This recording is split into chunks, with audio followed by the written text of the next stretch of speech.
And welcome back. They call our next guest Big O. He is Omari Thomas, about to start his fourth year in a row as one of the preeminent D linemen in the country. Grew up in Memphis, plays for the University of Tennessee, and he joins us right now from Knoxville. The Vols are into spring ball. And Omari, thank you very, very much for being with us. Congratulations on your career. You decided to come back. I'm not going to put words in your mouth, but I assume you want to make some noise this fall. Good afternoon.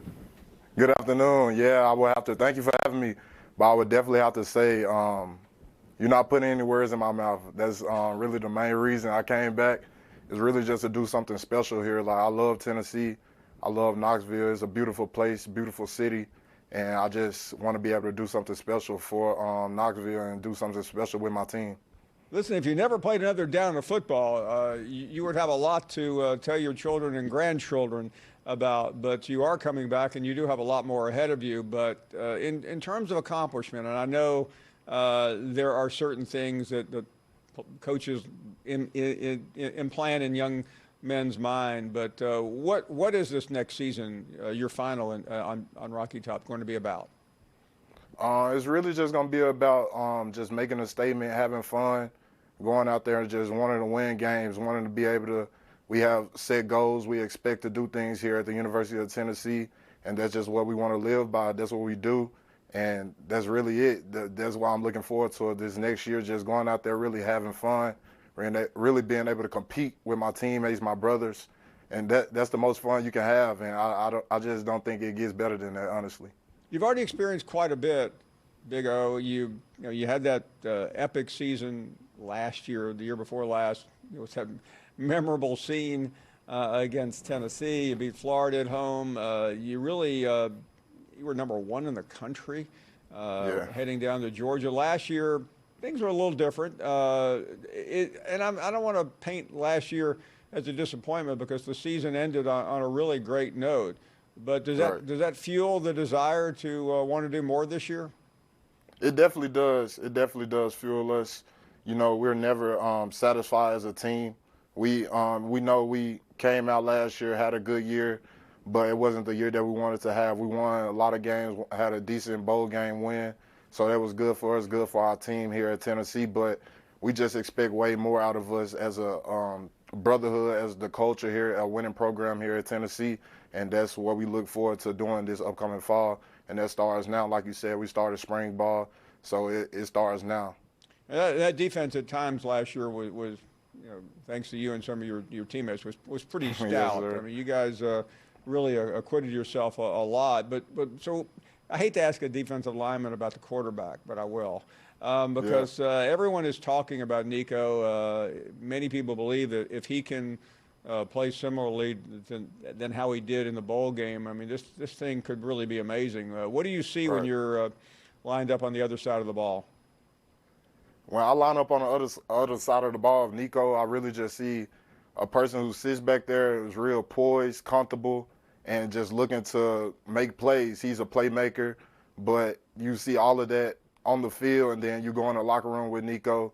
He's a great guy, funny, goofball, jokes around a lot, but at the same time, you could tell when it's time to be about football, his approach, he was young last year, freshman last year, came in, and you could tell he wanted to be here. He wanted to learn from the upperclassmen and just wanted to be able to be the best quarterback for us, be the best person for Tennessee, and just really look forward to helping lead us to what we're trying to do here.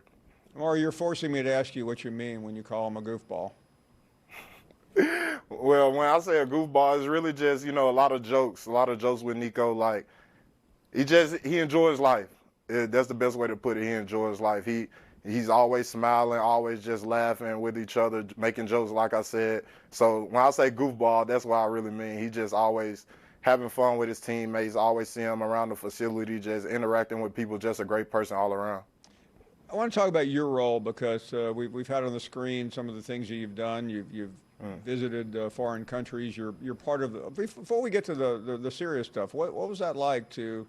I mean, everyone wants to go find out about the world, but you've seen some things about this world that most of us don't ever expect to see. Right.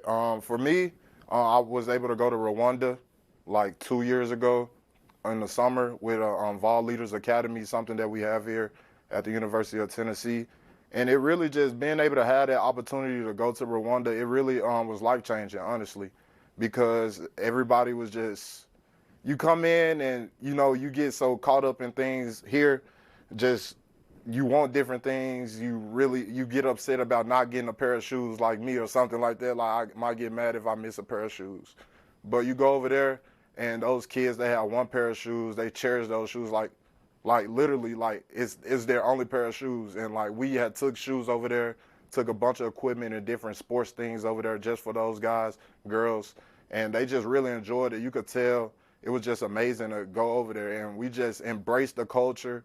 And something that our group that we just really focused on before we went over there was just to not go over there to try to help them, but to learn from them.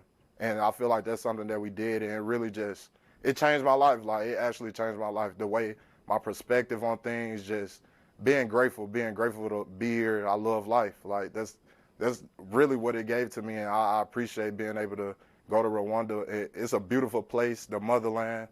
It's wonderful. It's like when you walk there, it's just, you would think you would kind of have to be uptight, shelled, you know, but everybody is just so happy always. Like, they greet you, they speak to you. Obviously, like, we look different, but at the same time, like, they treated us, everybody, just like we were family. They looked out for us. So it was an amazing experience, and I definitely would do it again.